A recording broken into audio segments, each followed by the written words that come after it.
वालेकुम viewers, welcome back to my channel. कैसे हैं आप सब? उम्मीद है आप सब खैरियत से होंगे।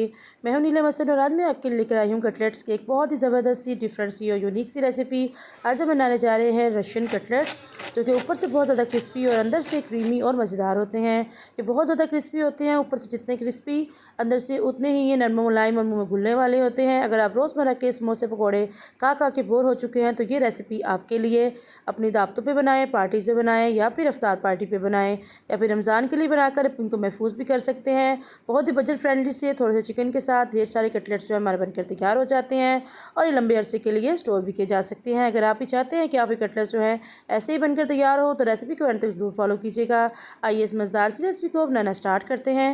सबसे पहले एक पैन में ऐड करेंगे चिकन। बोनलेस चिकन लिए मैंने तकरीबन 250 ग्राम, छोटी छोटी बोटी ली है इसकी। इसमें हम ऐड करेंगे 1/3 कप मटर के दाने। ये कच्चे मटर है, उबले हुए नहीं है।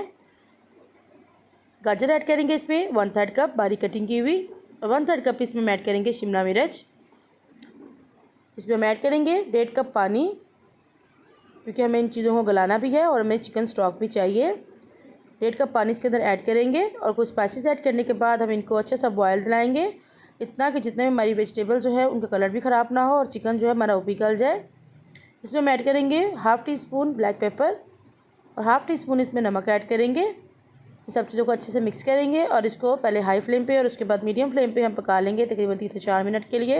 इतने में हमारा चिकन जो है वो भी अच्छे से गल जाएगा और वेजिटेबल्स का कलर जो है वो भी ख़राब नहीं होगा।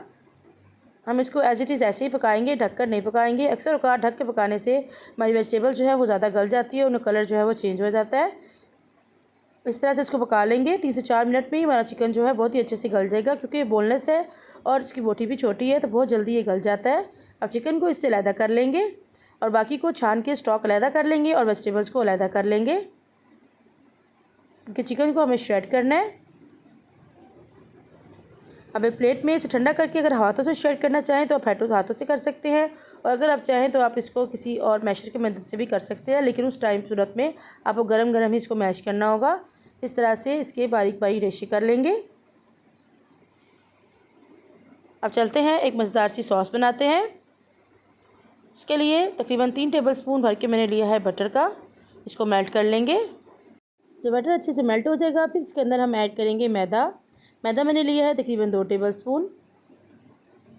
मैदा इसके अंदर ऐड करेंगे और इसको लो फ्लेम पे हम अच्छी सी भुनाई कर लेंगे। इसकी फ्लेम को हम लो रखेंगे ताकि मैदा जो है हमारा जले ना, मैदा और बटर दोनों ही जलने से बच जाए।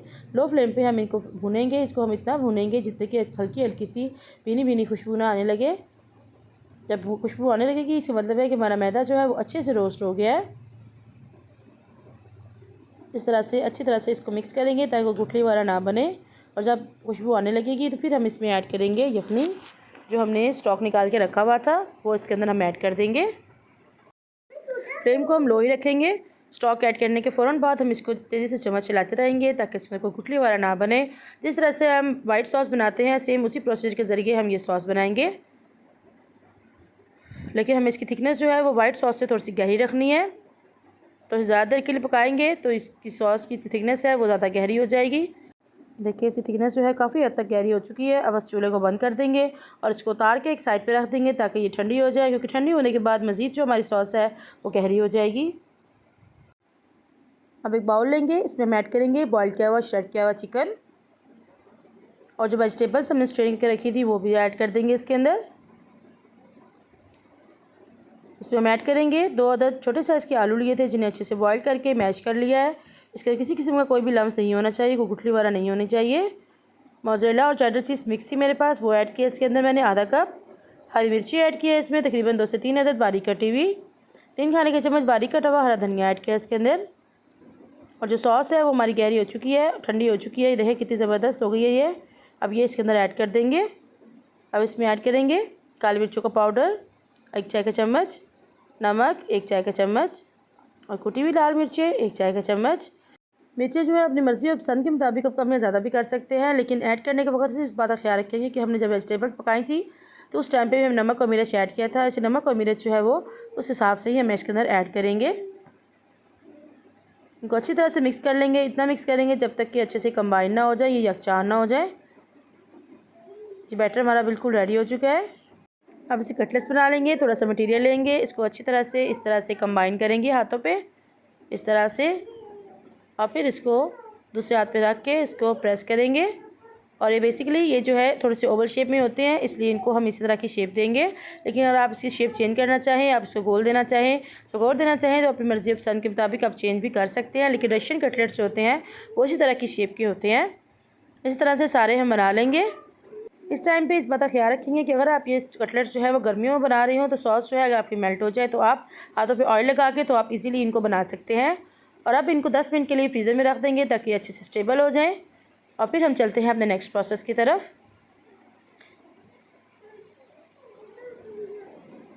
10 मिनट हो चुके हैं। मैंने एक बाउल में लिया है मैदा, खुश मैदा है, इसमें कुछ भी ऐड नहीं किया हुआ, सादा मैदा ये। इसके अंदर हम कटलेट्स को कोट करेंगे, इसको अच्छे से कोट कर लेंगे। सारे कटलेट्स इसी तरह से सेम वे में कोट कर लेंगे।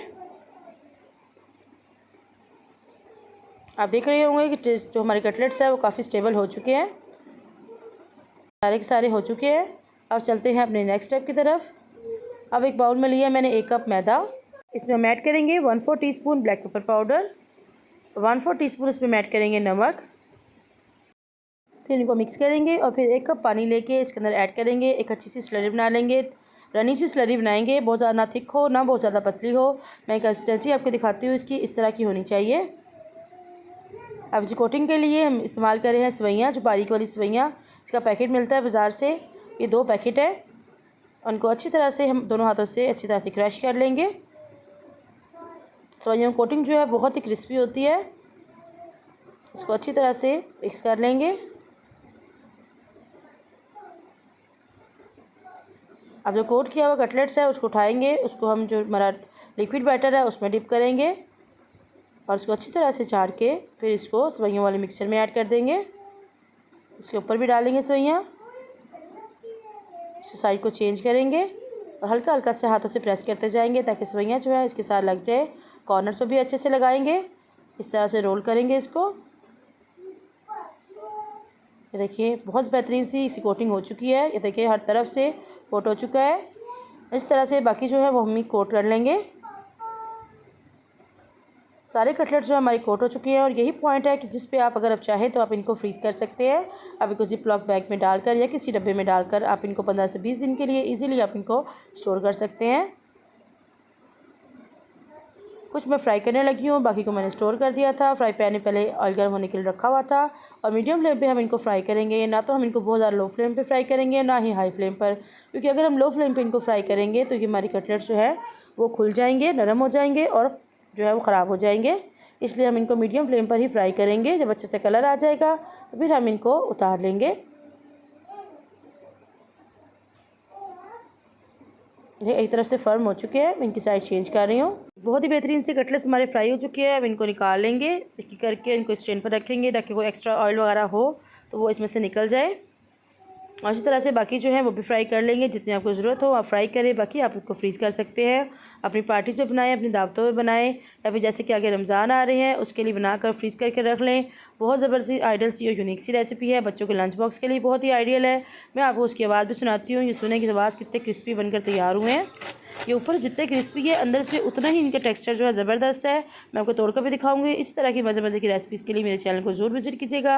अगर चैनल पर नए हैं और अभी तक चैनल को सब्सक्राइब नहीं किया तो प्लीज़ चैनल को सब्सक्राइब करें और बेल आइकन को प्रेस करें। ये देखिए अंदर से टेक्सचर कितना ज़बरदस्त है इसका, बहुत ही क्रीमी और बहुत ही मज़े के बनकर तैयार हुए थे। और किसी पॉइंट पर रेसिपी अच्छी लगी हो तो प्लीज़ इसे लाइक करें, शेयर करें, कमेंट बॉक्स में ज़रूर बताइएगा कि आपको कोई रेसिपी जो है वो कैसी लगी है। फिर कहूँगी कि इसको ज़रूर ट्राई कीजिएगा। फिर मिलते हैं किसी नई डिफरेंट और यूनिक सी रेसिपी के साथ। दुआ में याद रखिएगा। Thank you for watching. अल्लाह हाफिज़।